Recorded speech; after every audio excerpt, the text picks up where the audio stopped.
What would you do if the woman sitting in seat 1A, the most prestigious spot in first class, was dressed like she couldn't even afford a coach ticket? No one knew who she was. No one cared to ask. The flight attendants looked suspicious. Passengers exchanged glances. A polite request was made. "Sorry, this seat is taken." But the woman didn't panic. She simply handed over her printed ticket, a legitimate first-class boarding pass.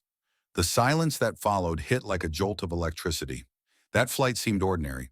But just 27 minutes after takeoff, a discreet phone call was made from seat 4C. 3 hours later, an internal report was opened. And 1 week after that, the airline's entire cabin crew was summoned to an emergency training session called the Seat 1A Protocol. No one knew that the man sitting in seat 4C that day was the airline's founder. And the woman they nearly removed from first class was the very reason the airline existed in the first place. That day in Atlanta was windless, and the air felt somehow gentler than usual, as if spring had decided to linger one more day just to celebrate Ruth Marlowe's 74th birthday. In the little wooden house at the end of Cascade Heights, Ruth was carefully organizing a stack of old books by the window when the doorbell rang. She stepped out slowly, her silver hair neatly pinned in a bun, her light pink embroidered cardigan reminiscent of the years she spent teaching. When she opened the door, she wasn't surprised to see Caleb standing there, tall, handsome, with that familiar smile glowing at the corners of his eyes. But she couldn't have expected what Caleb was carrying this time. It wasn't a bouquet, a cake, or a rushed Zoom call like in years past. He handed her a white envelope, plain but formal. "Happy birthday, Mom," he said, his voice deep, as if holding something sacred within it. Ruth opened the envelope, and in that brief moment, the world around her seemed to slow down. Inside was a first-class plane ticket from San Francisco to Tokyo, departing the following Saturday morning. She blinked, thinking she must have misread it. Caleb nodded as if reading her mind. "You once told me you've always wanted to see Japan at least once in your life. I figured it's time someone took care of you for a change." Ruth couldn't speak for a moment. In her mind swirled memories of her years teaching at Fairview Elementary, the late nights spent preparing lesson plans, the early mornings baking sandwiches for Caleb, the days when mother and son didn't have enough money for milk but still laughed together under the leaky porch roof. Tokyo was a quiet dream she had held just for herself, not for boasting, but simply because she wanted to stand beneath the cherry blossoms and know what it felt like for the world to be that peaceful. She placed the ticket gently on the table, her hands trembling slightly, eyes welling with tears. "Caleb, you didn't have to go this far," she whispered. But Caleb shook his head, his eyes still holding that same tender warmth many only saw when he spoke on television about market strategy. "You gave your whole life to me. This isn't luxury. This is what you deserve." That day, they sat together for hours in the small kitchen, where the wall still held a drawing Caleb had made in third grade. A messy sketch of the two of them with a scrawled message. "Mom is my hero." Ruth told her son about the journeys she used to imagine, about the pages from her classroom books that described Japan like a mythical land, and about why she had never left America. Not because she was afraid, but because she never believed she belonged to anything that extravagant. Caleb simply listened, quietly, occasionally giving her hand a gentle squeeze. The next day, Ruth began packing. She brought down an old leather suitcase from the attic and cleaned it with care, as if it were a precious heirloom. She packed only the essentials, a few simple dresses, her worn copy of Maya Angelou's poetry, a small tin of butterscotch candies, and a photo of Caleb from his preschool days. She also brought along a sea green wool scarf, a gift from a former student, thinking it might be chilly on Tokyo mornings. In her mind swirled countless questions. Should she wear makeup? Should she switch from her old wallet to a newer one? Should she bring the soft leather shoes she wore to church? But then she reminded herself, I'm going to see the world, not to be inspected by it. She wanted to show up exactly as she was, simple, gracious, and composed, the way she had lived her entire life. The night before the flight, Ruth couldn't sleep. She sat on her wooden chair near the window, watching the yellow glow of the street lamp through the curtain, then turned to look at the ticket on the table. The bold letters read, Seat 1A, first class. Her heart swelled with a mixture of nervousness, awkwardness, and pride. She had never sat in the first row of a classroom, on a bus, or in anyone's life. But this time, her son had given her that place. The next morning, she woke at 4 a.m. The taxi arrived right on time, and the driver, a young Ethiopian man, glanced at her ticket and smiled. Seat 1A. I've never met anyone that cool before. Ruth laughed, covering her mouth, feeling like her younger self being called a princess.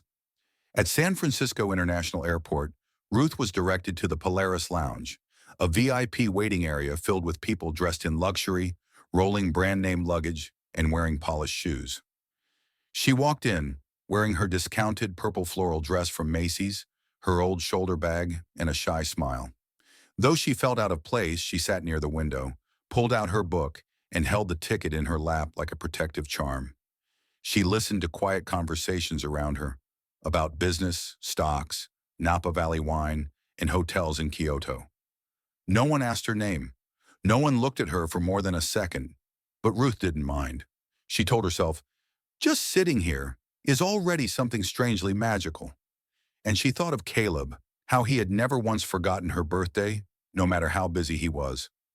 One question kept echoing in her mind. How did I manage to raise a son like that?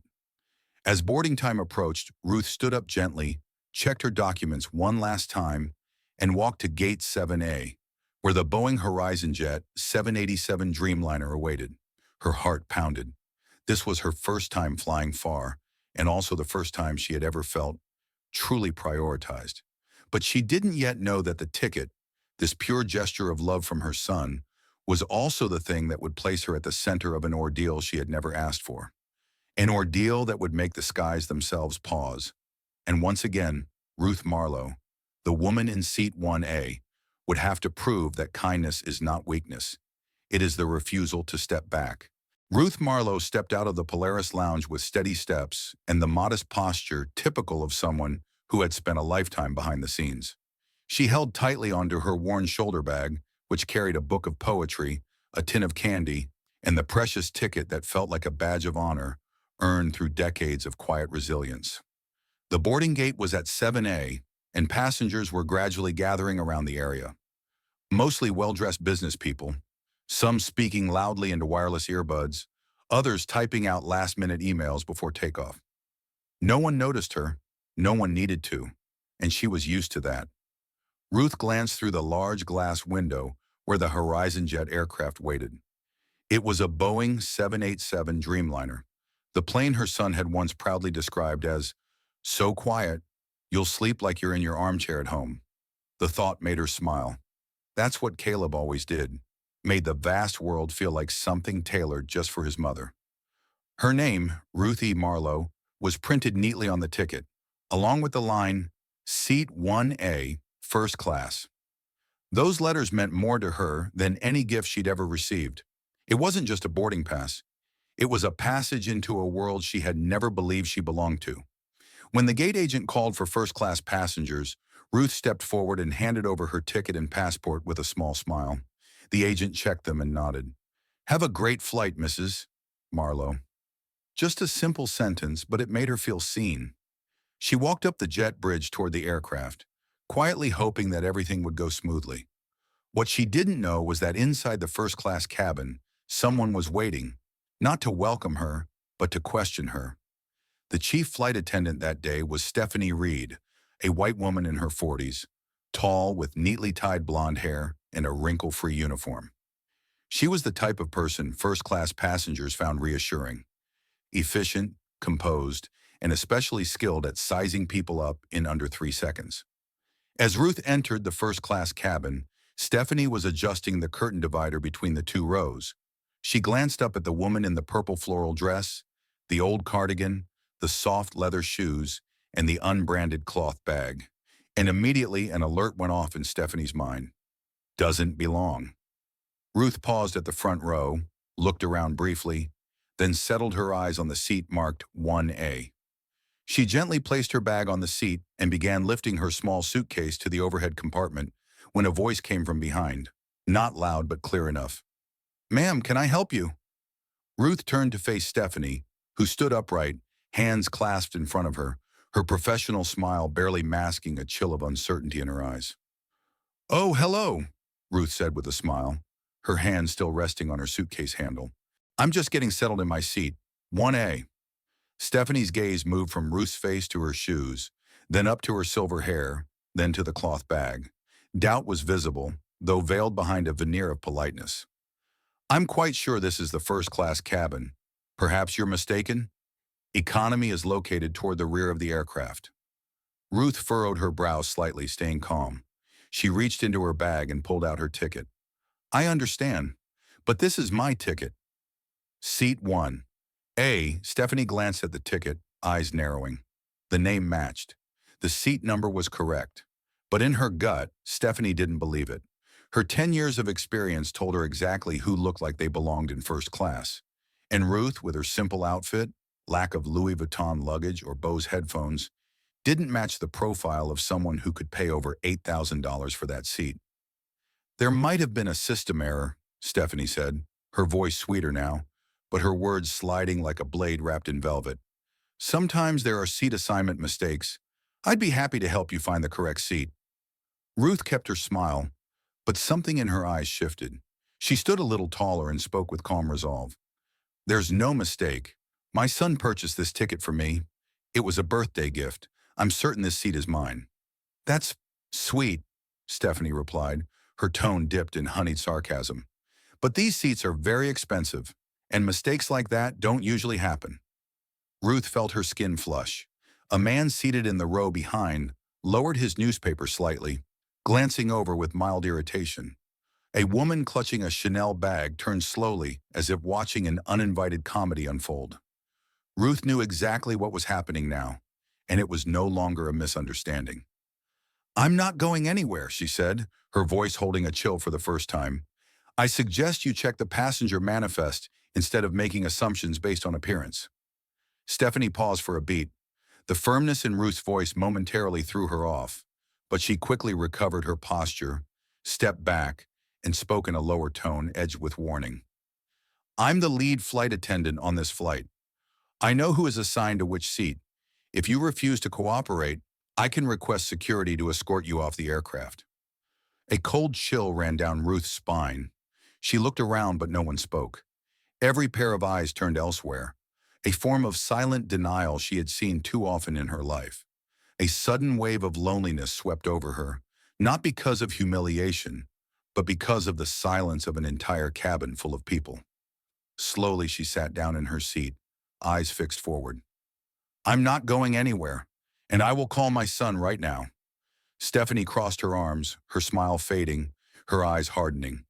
"Go ahead," she said, turning and walking away as if the matter had already been won. Ruth pulled out her phone. Her hand trembled, but her spirit did not. She didn't need anyone to save her. She just needed a voice on the other end of the line to remind her that she had not been wrong to believe in her own dignity. Ruth's old phone vibrated softly in her hand, its screen lighting up with a quiet blue glow. She had saved Caleb's number as "My Son Caleb Blessing" since the early days of his career. Now that name glowing in the middle of a luxury airplane cabin felt like a confirmation. She was not alone.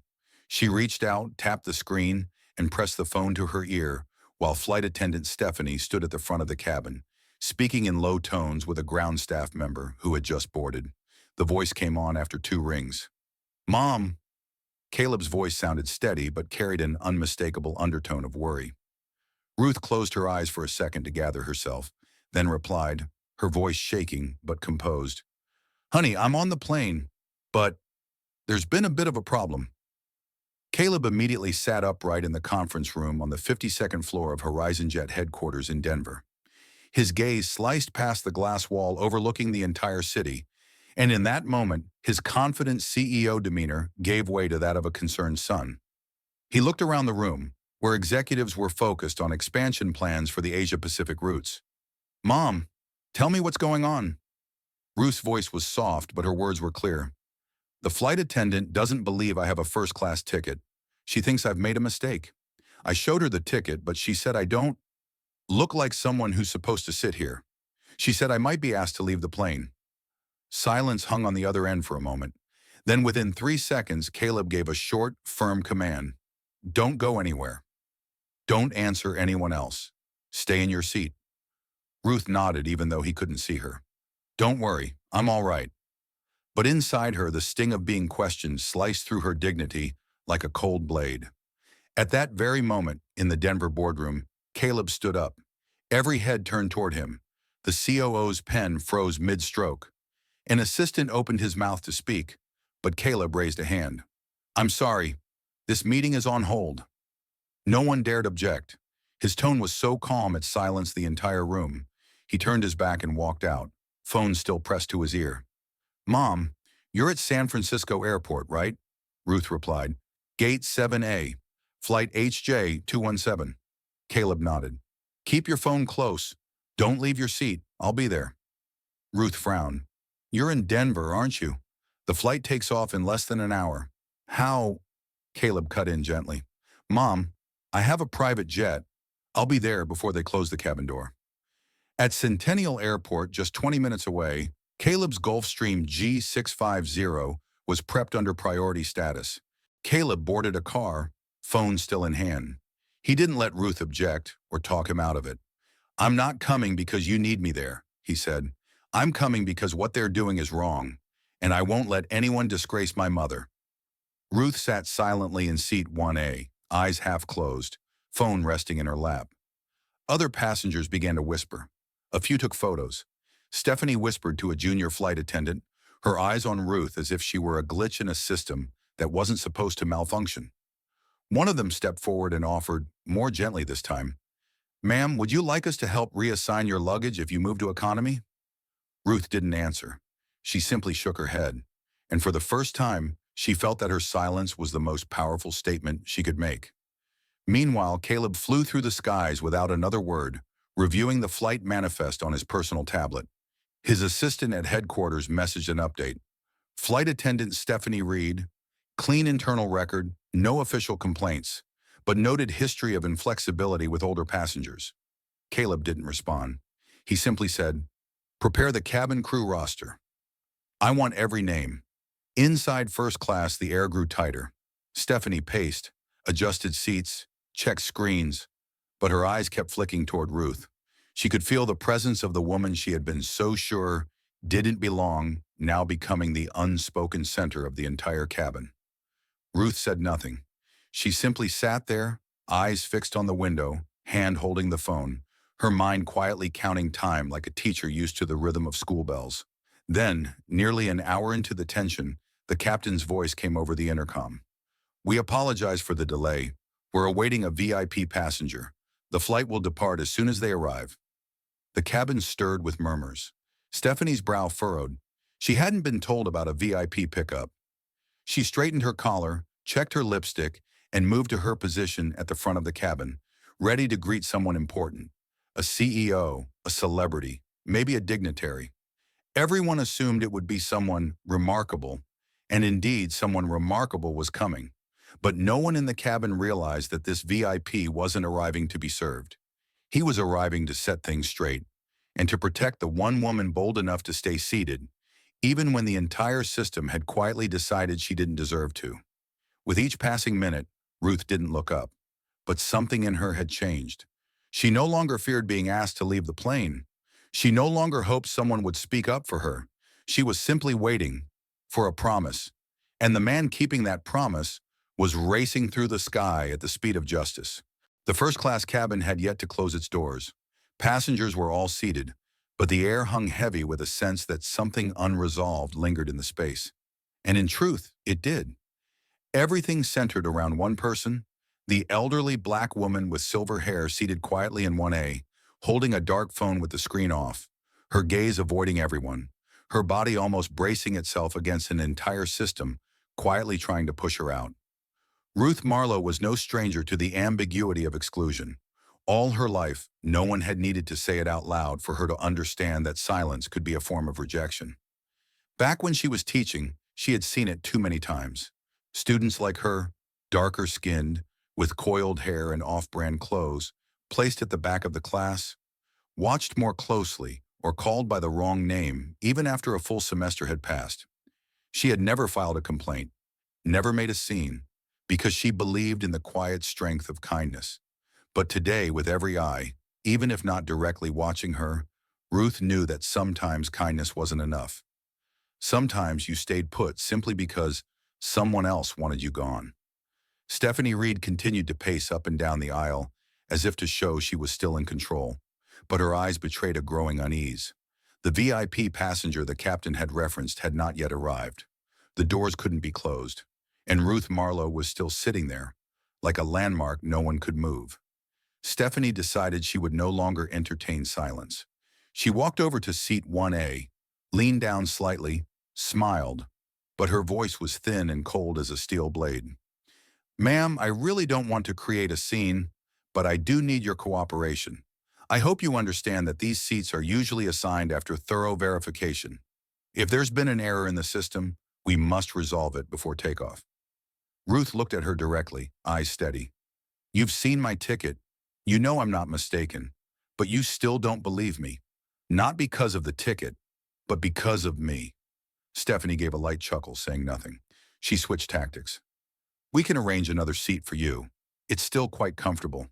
Just not in this cabin. That would be the safest way to get everyone airborne on time."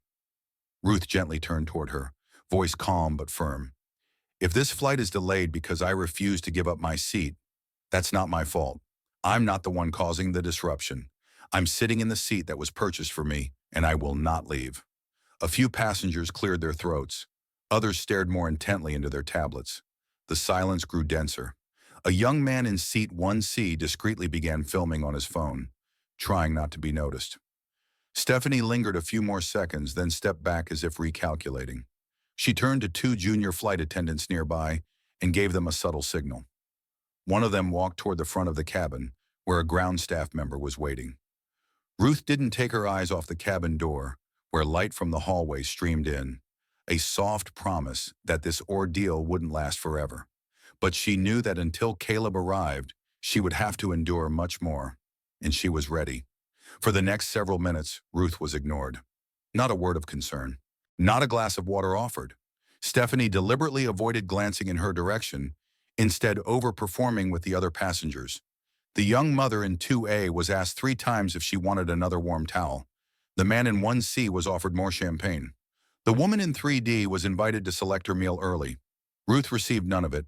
She sat there, spine taut, as if holding herself upright against collapse, hands folded neatly in her lap, like a student preparing to recite in front of the class.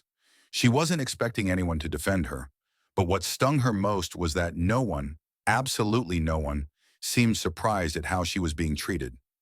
It was as if everyone had silently agreed that being refused her seat was perfectly reasonable. Perhaps they didn't think they were being silent. Perhaps they thought they were just being polite or avoiding trouble.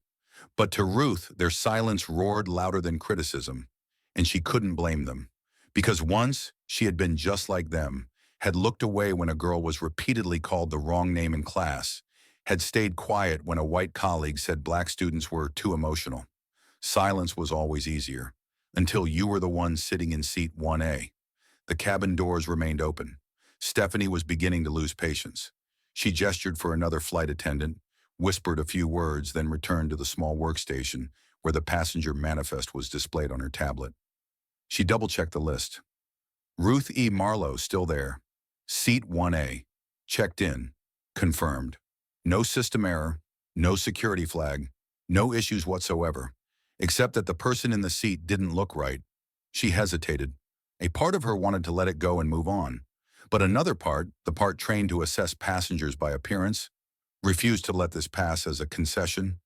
That would set a precedent, and she didn't want that happening in her cabin. Ruth remained still, eyes unblinking, as she saw Stephanie approach again. "Ma'am, we're contacting airport security to assist in verifying your ticket one more time. In the meantime, please refrain from causing further disruption." Ruth didn't reply. She simply gave a small nod, not of agreement, but to acknowledge she had heard. Inside her, the anger had already passed. What remained was a familiar hollowness, a feeling of being erased from a system simply because her presence didn't align with someone else's assumptions. But Ruth wasn't here to ask permission. She was here because she had a ticket, because Caleb had booked this seat for her, because it was a birthday gift, not to show off, but to remind her that all the years she spent teaching, sacrificing, and saving for her son's future had meant something. And if she left the seat just because one flight attendant didn't believe she belonged, then she would be denying the value of all those years. So she stayed, not out of pride, but for justice, for herself. When a ground crew member entered the cabin alongside the lead flight attendant, Ruth lifted her head, but instead of speaking, she simply opened her phone, scrolled to the number she had dialed earlier. The name my son Caleb Blessing appeared once again. She tapped call, not to beg for help, but to remind herself she wasn't wrong. She was simply sitting in her rightful place. And if the whole world failed to see that, it didn't matter, as long as one person did. And that person was flying toward her. Footsteps echoed along the jet bridge. Not fast, but steady, deliberate, carrying a kind of invisible weight that seemed to shift the air inside the cabin itself. A ground crew member appeared first, his face uneasy, walking ahead to guide the way. And behind him came a tall man, dressed in a perfectly fitted white shirt, navy trousers, and a dark blazer draped over his left arm. His expression was calm, but his eyes burned with something between fury and absolute control. Caleb Marlowe didn't need an introduction. He wore no name tag. He didn't announce his title. The way he entered the cabin alone told everyone that something serious was unfolding. His silence wasn't the silence of a businessman or a celebrity. It was the silence of a man who knew exactly what he was about to do, and that everyone else would have no choice but to listen.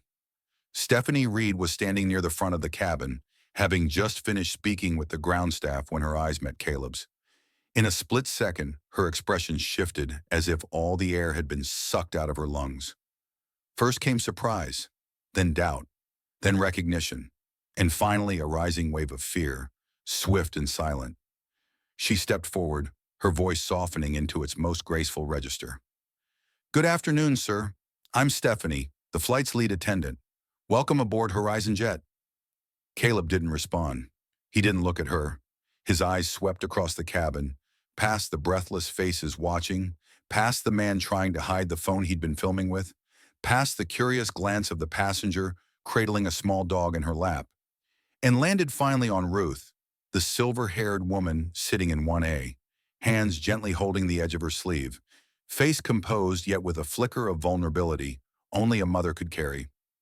Caleb walked straight to her. Not a word, not a wasted motion. When he reached her seat, he bent slightly, placed one hand over hers and spoke in a low voice, just loud enough for the two of them to hear. "Are you okay, Mom?" Ruth gave a small shake of the head, lips pressed together, her eyes resting on the hand her son had laid over hers. Caleb nodded slowly, then rose to full height and turned to face the cabin. Silence fell, sharp and total, as if someone had unplugged the entire aircraft. He turned to Stephanie. She had taken a step back, arms now at her sides, her face pulled taut like a string under pressure. "You're Stephanie?" Caleb asked, his voice flat, neither raised nor lowered. "Yes," she answered, voice catching. I'm the lead attendant on this flight." Caleb reached into his breast pocket and pulled out a black metal card, raising it just high enough for the overhead light to reflect the engraved words. Caleb Marlowe, Chief Executive Officer, Horizon Jet. Stephanie turned pale. There was nothing left to say. Caleb lowered the card again, not handing it to anyone, just staring directly into her eyes, asking a question without speaking it aloud. "I received a call from my mother," he said, his voice finally resonating through the cabin. "She told me someone didn't believe she belonged in this seat, that someone had repeatedly asked her to vacate the spot she rightfully held, booked a month ago, and I believe that someone was you." Stephanie opened her mouth, about to respond, but no words came. The cabin noise, once ambient, vanished into a moral vacuum. Passengers who had looked away earlier now stared directly at the confrontation. Caleb didn't shout. He didn't threaten. His presence alone made it clear. The authority on this aircraft had shifted. "My mother's name is Ruth Marlowe," he continued, "and she is sitting in her assigned seat. Yet for nearly an hour she has been doubted, scrutinized, and humiliated, for no reason other than she does not look like the people you're used to seeing in first class." Stephanie managed, I, I was just following protocol. I suspected an error in the system. Caleb raised one finger. Not abruptly, not harshly, but decisively. A full stop. You suspected her because she wasn't dressed like everyone else, because she didn't carry a designer bag, because she is an elderly black woman. Don't call that protocol. A small sound came from the back, a stifled gasp, or maybe a held breath escaping. Some passengers bowed their heads. Others exchanged ashamed glances. Caleb turned to the ground crew. This flight will not depart until I speak with the captain and the full cabin crew. Not before, and in the meantime, I am requesting the immediate suspension of Stephanie Reed's authority to serve passengers. From this moment forward, she is not to interact with anyone until an internal review is completed. The ground staff nodded, pulling out a phone to call the airline's safety office. Caleb said nothing else. He sat down in seat 1C, the seat behind his mother. The passenger seated there, a middle-aged man with graying hair, stood up at once and yielded the spot without being asked. Caleb didn't say thank you. He didn't need to. He was placing himself like a fortress, shielding his mother from the storm of prejudice that had just been dragged into the light. A few minutes later, the captain entered the cabin with two other flight attendants. Caleb stood calmly, turned to face them, and began the conversation no one on board could look away from. Captain Wallace Gentry of Flight HJ217 stepped into the cabin wearing a look of tension rarely seen on his seasoned face. An Irish-American with over 2 decades of transatlantic flying under his belt, he was no stranger to turbulence or out-of-control passengers. But today, as he entered the first-class section and met Caleb Marlowe's eyes, he felt a different kind of pressure, one born not of chaos, but of silent authority. "Mr. Marlowe," he said, his voice naturally lowering in instinctive respect. "I'm Captain Gentry. We've just received word you requested to speak with the crew." Caleb stood upright, neither nodding nor extending his hand. "I want a private word with the captain and the 2 flight attendants currently present in the cabin, excluding the lead attendant." Gentry gestured for the 2 junior attendants to step forward. Both were young, one named Maria, with dark brown hair and a petite frame, the other Chloe, blonde and still holding a tray of warm towels when Caleb had entered. They stood before him like students called to the front of the class, exchanging nervous glances. "Let me ask something simple," Caleb said. "Did either of you witness my mother being asked to leave her assigned seat?" Maria cast a quick glance toward Stephanie standing at the front, then lowered her head. "Yes, sir." "What did Stephanie say?" "She asked if the woman was in the wrong cabin, then said there might be a system error, then asked her to move to economy to verify." "Did either of you check the passenger manifest?" Maria shook her head. "We don't have clearance to override the lead attendant's decision." "Did either of you question it?" Maria looked down at her shoes, replying quietly, "We were surprised." But no one on the crew would challenge Stephanie. "She's strict." Chloe stood silently beside her. Caleb turned. "Do you agree with your colleague?" Chloe gave a small nod. "Yes, sir." "Thank you." He turned to the captain. "And you? Were you informed that the passenger in seat 1A was being questioned for legitimacy?" Gentry exhaled slowly. "I was told there was a problem with 1A. I hadn't yet verified when I received the alert that you were en route to the aircraft." "Then let's verify it now." Caleb stepped over to the service console at the front of the cabin, where the lead attendant's tablet was docked. He typed a few lines, accessing Horizon Jet's internal system, privileges granted only to the CEO. Within seconds, the passenger manifest appeared, clear, precise, indisputable. Seat 1. A. Marlowe, Ruth E. Verified. Caleb held the tablet so the captain and the 2 attendants could see. "My mother's name, verified. Booked 27 days ago, paid in full. No technical error, no red flags, no security notes, nothing, except that her presence made someone else uncomfortable." Gentry clasped his hands behind his back and said nothing. There was nothing left to say. Everything was now clear. Caleb turned toward Stephanie, who was now leaning against the cabin wall, her expression blank. He approached her in silence, held the tablet out with Ruth's name displayed, and let it linger between them like an indictment. Stephanie stared at the line of text as if it were a sentence carved in stone. I, I'm sorry, she whispered. I didn't mean to discriminate. I thought maybe it was a mistake. So many passengers, so many situations. Caleb didn't blink. You're not sorry for what you did. You're only sorry because I showed up. Stephanie froze. Caleb continued. During the entire time my mother sat here, you never once asked if she needed water. You never checked to see if she was okay. You never offered a menu. You poured champagne for the man beside her, the one recording the video. But you ignored her. That wasn't a mistake. That was a decision. A small shuffle sounded from behind. The man who had been in seat 1C, now relocated to 2B, was slipping his phone back into his jacket. Caleb looked directly at him. You done recording? The man startled, stammering, I was just documenting in case. Caleb cut him off. And did you speak up? He lowered his head. No. Good. At least you're honest. Caleb turned to the cabin at large. Everyone here, every one of you, just witnessed a woman being humiliated for no reason other than not fitting the image of who you expect to see sitting in this cabin. And none of you, none, said a word. That's something each of you will have to sit with. He turned back to Stephanie, his voice lowering. And you.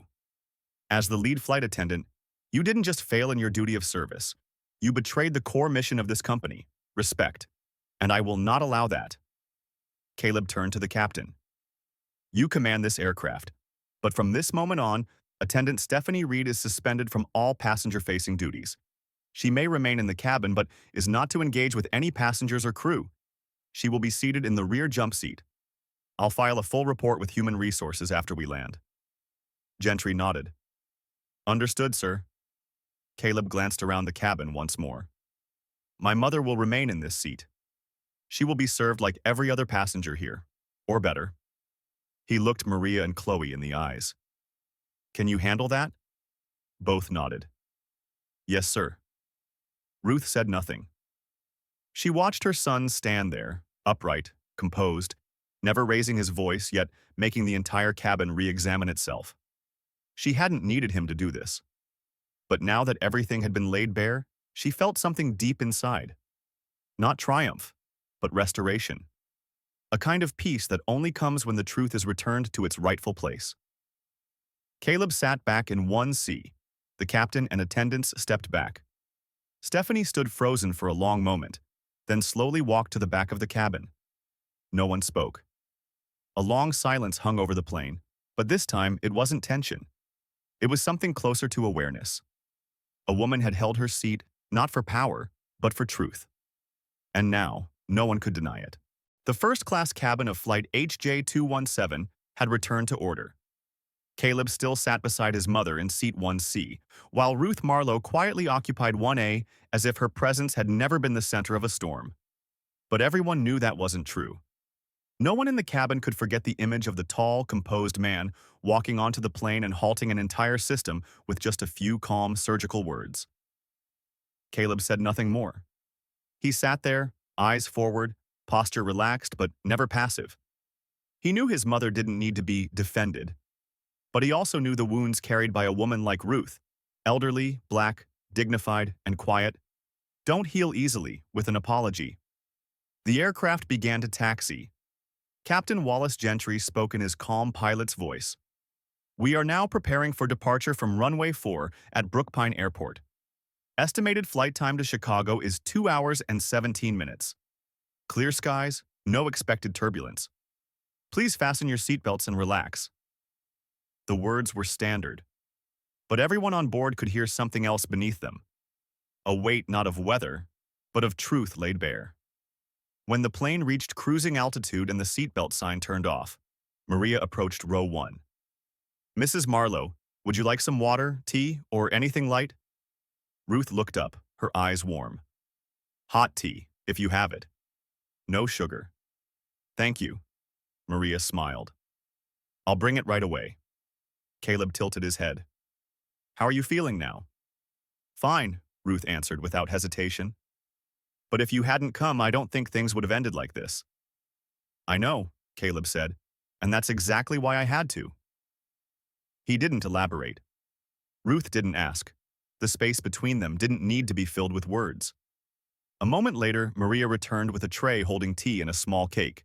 Not the standard offering, but something she had chosen from the economy cabin after realizing the packaged cookies might not suit an older palate. Ruth accepted it with a nod of gratitude. At that moment, a passenger in row 2, a young woman with an open laptop, turned slightly toward them, hesitant. "Excuse me, I don't mean to intrude, but are you really Mr. Caleb Marlowe's mother?" Ruth smiled, not surprised. "Yes." The woman looked flustered. "I'm sorry I didn't say anything earlier. I think I didn't know what was happening, but now I feel awful." Ruth set her tea down. "It's all right, dear. Sometimes people stay silent not because they don't see, but because they're not sure they're allowed to speak." The woman nodded. "My name's Vanessa. I work in media. I won't write anything, I promise. I just wanted to say, I think what Mr. Marlowe said, needs to be heard. Ruth tilted her head. And who do you think should say it? Vanessa looked at her, then looked at Caleb. Maybe me, she said, or whoever was filming. Caleb raised an eyebrow. Whoever. Vanessa leaned back. Not me, but I saw the man in row 4 recording almost the whole thing. Caleb didn't turn his head, but his eyes darkened. Thank you for saying that. And don't worry, what needs to be seen will be seen. The young woman nodded, then turned back to her seat as if releasing a weight. Caleb turned to his mother. I'm guessing that video is going to spread fast? Ruth shrugged slightly. If it makes people look at themselves, it might not be such a bad thing. Caleb nodded. Maybe that's why I needed to be here. A little while later, flight attendant Chloe came up with a slip of paper in her hand. Mr. Marlowe, I just received an urgent message from ground control. The PR department is being flooded with emails. It looks like someone on the flight uploaded the video. It's already got over 200,000 views in just 40 minutes. Caleb wasn't surprised. What are people saying? Initial reactions? Mostly outrage. The hashtag number "she deserved that seat" is trending on X. Some prominent voices have reposted it, including activists. Chloe hesitated. Would you like us to ask passengers to remove the video? Caleb shook his head. Number. If the truth was humiliated in public, then the truth should be restored in public. Chloe nodded and stepped back. Caleb exhaled slowly. Ruth placed her hand over his. They won't accept this easily, but you did the right thing. Caleb looked out the window. I don't care whether they accept it. I care about what's right. The aircraft cruised through clear skies as if nothing were happening on the ground. But they knew the world was changing, one comment at a time, one view at a time. No one could stop a message launched from 35,000 feet, especially when that message was written in dignity, in truth, and in a mother-son bond that never compromises with injustice. Caleb opened his personal tablet and activated executive command mode. An internal inbox appeared, overflowing with emails from employees, partners, and media contacts. He skimmed them, then typed one line into the internal announcement box. Horizon Jet is launching an immediate investigation into discriminatory conduct by crew aboard Flight HJ217. We are committed to restoring dignity to any passenger harmed by bias. This is not a PR statement. This is my promise. He hit send. All 42,000 Horizon Jet employees received the message in under 3 seconds. On the ground, regional managers began gathering. On social media, the comment count ticked upward every minute. But here, at this altitude, in the quiet sky, a mother sipped her tea, a son rewrote how an airline would confront the truth, and everyone knew. This was only the beginning. On the 42nd floor of Horizon Jet headquarters in Chicago, the emergency operations room had been running nonstop for 8 hours. When the video showing Ruth Marlowe being denied her first-class seat went viral, social media platforms ignited at breakneck speed. The clip, just 1 minute and 47 seconds long, recorded from row 4 on a phone, wasn't just an image of one woman being mistreated. It became a visceral symbol of a system that had long undermined human dignity based on appearance, skin color, and unspoken social assumptions. Within just 4 hours of the clip appearing on X, formerly Twitter, it had garnered over 1.3 million views. Major media outlets began circling. CNN called it one of the most blatant displays of passenger bias this year. MSNBC aired the entire video uncensored. Hashtags like she deserved, that seat, she who eyes Ruth, and most notably, she, Marlowe was watching, began trending. The public couldn't believe how the flight crew had handled the situation. But when they learned that the woman being mistreated was the mother of the CEO of Horizon Jet, the outrage deepened. The question being asked was no longer about protocol. It was, if this is how they treat the CEO's mother, what happens to everyone else?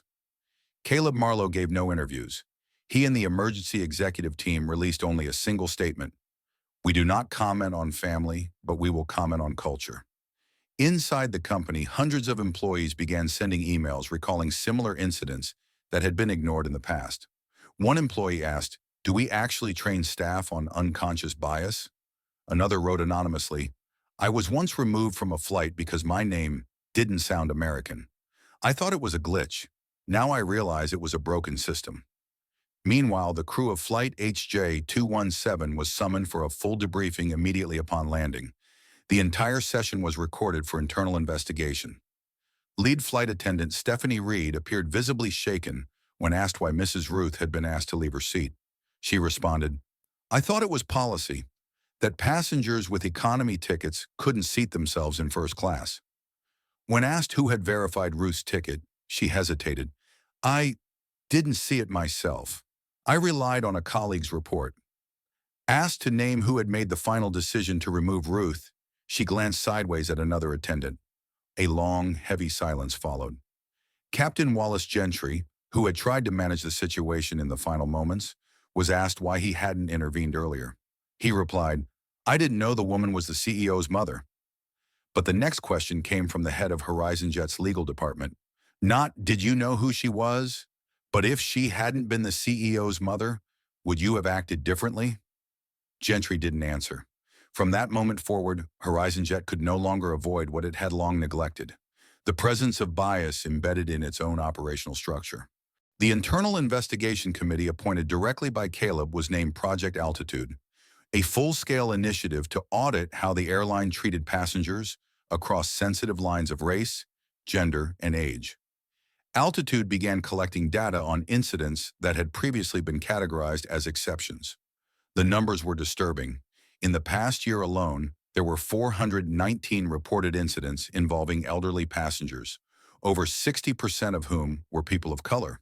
There were 112 cases of passengers being asked to vacate seats without proper ticket checks. 34 of those had no written documentation. And most disturbing of all, 92% of those incidents had not been logged into the company's bias reporting system, because that system had never truly been implemented. Caleb sat in his private office, staring at the data displayed on a wall-sized touchscreen. He said nothing. One hand held a coffee cup gone cold. His eyes didn't move from the chart. He remembered the look in his mother's eyes when she said, "If you hadn't come, things would have gone differently." She was right, but he hadn't expected the numbers to speak so loudly. This wasn't about one crew member making a poor decision. This was about a system that had convinced its people they were doing the right thing. A few investors began expressing concern. Horizon Jet's stock dipped slightly as the news cycle intensified.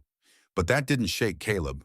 On the company's official website, he instructed a new message to be published, titled, "We weren't listening. Now we will." In it, he wrote clearly, "Prejudice is not the failure of one person. It is the outcome of an environment that never asked questions. Today, we begin asking every question again." Those words spread quickly across social platforms, shared by activists, celebrities, and thousands who had experienced discrimination on flights.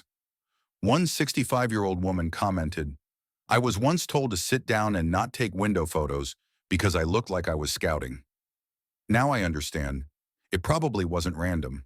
A young Asian American student posted, "They moved me near the bathroom because my name confused their system.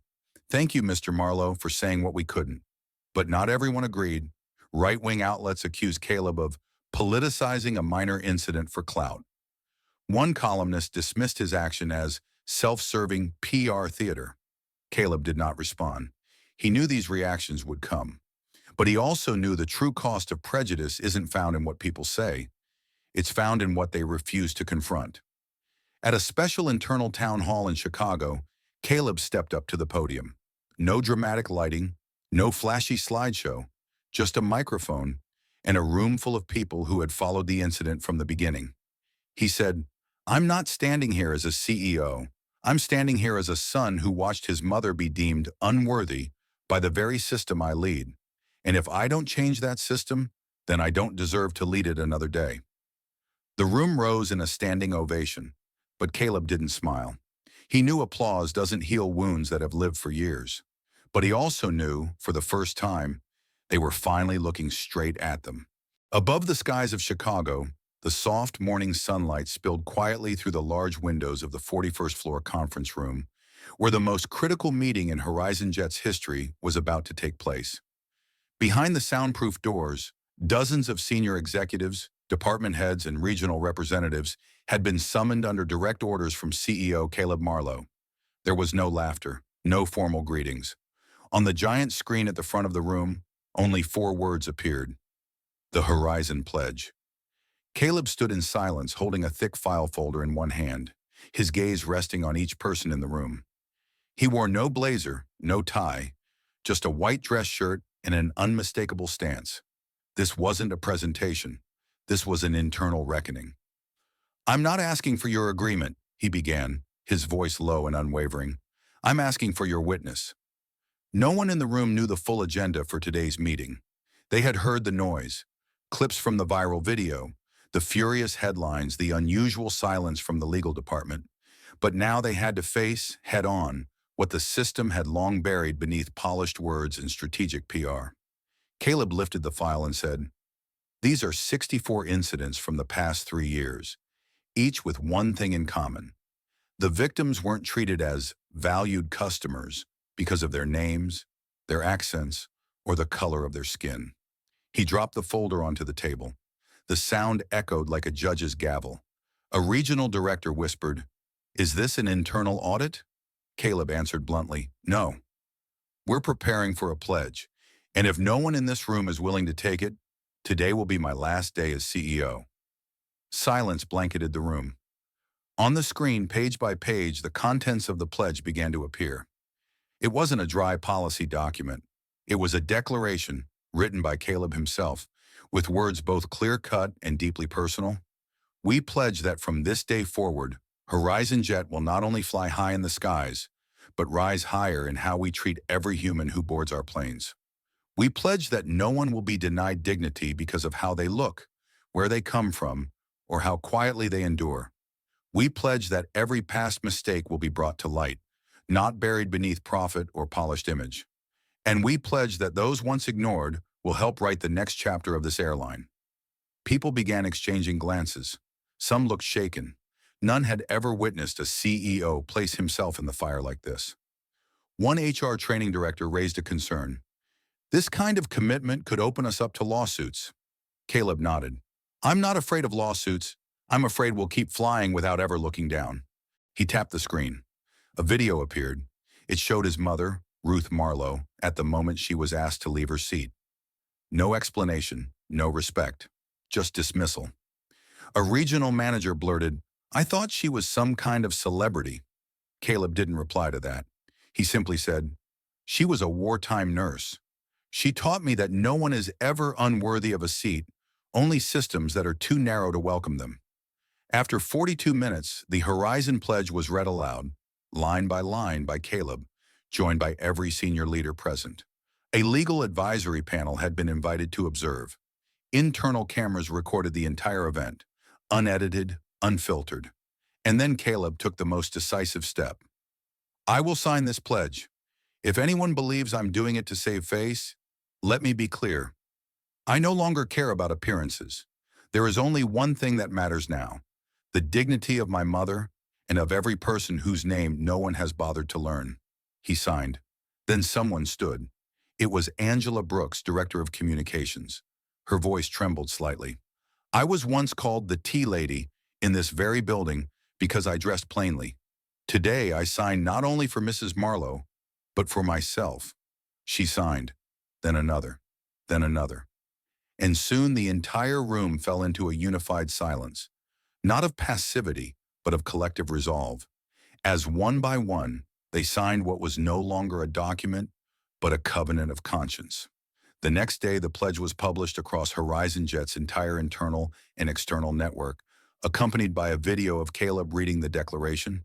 The video spread like wildfire, but the most unexpected reaction came from a place no one anticipated. A handwritten letter from a 9-year-old girl named Lainey in Baltimore addressed to Horizon Jet HQ. I don't understand everything grown-ups are saying, but I saw the lady in the video and she looked sad.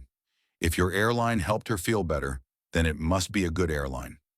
I hope I can be a pilot for your airline one day. Caleb read the letter and sat quietly for a long while. He instructed the next internal bulletin to feature the letter, with only one note attached. We forgot something. Customers don't need perfection. They just need to be seen with the heart. On the company's homepage, a new banner appeared, bold and simple. Horizon Jet, where every seat is deserved. But to Caleb, the real pledge didn't live on paper. It lived in what happened next. From retraining the entire service team, to overhauling the complaint resolution protocols, to establishing a permanent bias oversight council, including passengers who had once been mistreated. The day the pledge was signed became a historic milestone in American commercial aviation, not because it went viral, but because for the first time, an airline admitted that its gravest error wasn't technical, it was moral. And prejudice cannot be corrected by campaigns. It must be corrected by commitment and courage. Horizon Jet Flight 612 departed from Chicago to San Francisco at 6:15 a.m., one day after the Horizon Pledge was made public. It was a regular commercial flight like any other, except for one detail known only to 3 people in the entire company. Caleb Marlowe would be on board, not in an executive cabin, not giving a speech, no cameras, and no one had been notified in advance. Caleb had decided, if he truly wanted to test the promise he made, he had to fly as an anonymous passenger, a man without privileges, without a CEO business card, without a protective entourage. Just a middle-aged man with a carry-on, sneakers, and a first-class ticket under the name C. Rowan. In the booking system, Seat 1A had been reserved for a special guest per top-level instruction. But no one in the crew knew that this special guest was the very person who signed the pledge that sent shockwaves through the industry. As he boarded the plane, Caleb quietly handed over his ticket to the flight attendant without a formal smile. The attendant, her name was Madison, checked the ticket, nodded slightly and said, "This way, sir. Seat 1A. Her tone wasn't wrong, just not particularly notable. And to Caleb, that was the most important thing. He didn't want to be recognized, only treated like anyone else. He took his seat. Seat 1A, the first spot in the business class cabin, was tucked by the window, secluded and quiet. He set his bag down, removed his glasses, and observed. The flight wasn't full yet, but Madison was moving swiftly between rows. A young woman was struggling with an overhead bag, visibly tired. Madison approached. "Ma'am, this cabin isn't for economy class. Your seat is in the back." The woman didn't get a chance to respond before another voice cut in, this time from the male passenger in 1C, just 2 seats away from Caleb. "Looks like she wandered into the wrong section." Madison said nothing more, just frowned slightly and helped roll the suitcase back to the rear. Caleb glanced at the woman's face as she walked away. No anger, no resistance, just a painful familiarity, as if she was used to being mistaken and dismissed. As the plane began taxiing, a murmur rose from the row behind Caleb. An older woman with brown skin, wearing a gray cardigan and a knitted scarf, was digging through her purse looking for something.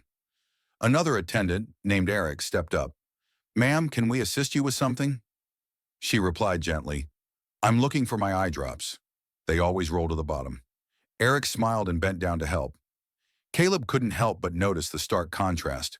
One woman was turned away for stepping into the wrong place. Another was being cared for because she fit the image. He began taking notes, not for a report, but to remember. When the flight leveled off at 35,000 feet, Madison began beverage service. She served Caleb first, "What would you like to drink, sir?" Caleb replied, "Water will be fine." She handed him the glass, then added, "No hot meals today as it's a short flight. Hope that's all right." Her delivery, demeanor, eye contact, everything was by the book. But Caleb noticed something. Over the next 30 minutes, no one else was offered a refill, except for the white male passengers in 1C and 2A. When the older woman wanted more tea, she had to press the call button twice before someone came back. About an hour in, a minor incident occurred. A passenger in the back, the same woman of color who had earlier been redirected to economy, suddenly stood and headed toward the cockpit. She said, "I can't breathe. I'm sorry. I just need to step out for a second." Madison quickly intercepted. "Ma'am, you're not allowed up front. Please return to your seat." The woman clutched the headrest. Caleb stood up. "She's panicking," he whispered to Madison. "Let her sit here for a moment." Madison widened her eyes. "You're in first class, sir. I can't just—" "I'm not anyone important," Caleb cut her off. "I just see someone who needs help." The woman sat down in seat 1A, breathing heavily, covering her face. Caleb reached into his pocket and handed her a packet of tissues. She accepted it without a word. Madison stepped back, visibly uncertain. Eric came over, conferred briefly, and then said in a low voice, "We'll have a medical team waiting upon landing." Caleb nodded. 30 minutes later, after the woman had calmed down, she stood and gave the seat back. She bowed her head and said, "Thank you. I don't know who you are, but I won't forget."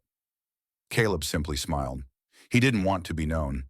He just didn't want anyone to be excluded from the first seat because they didn't look like someone who belonged there.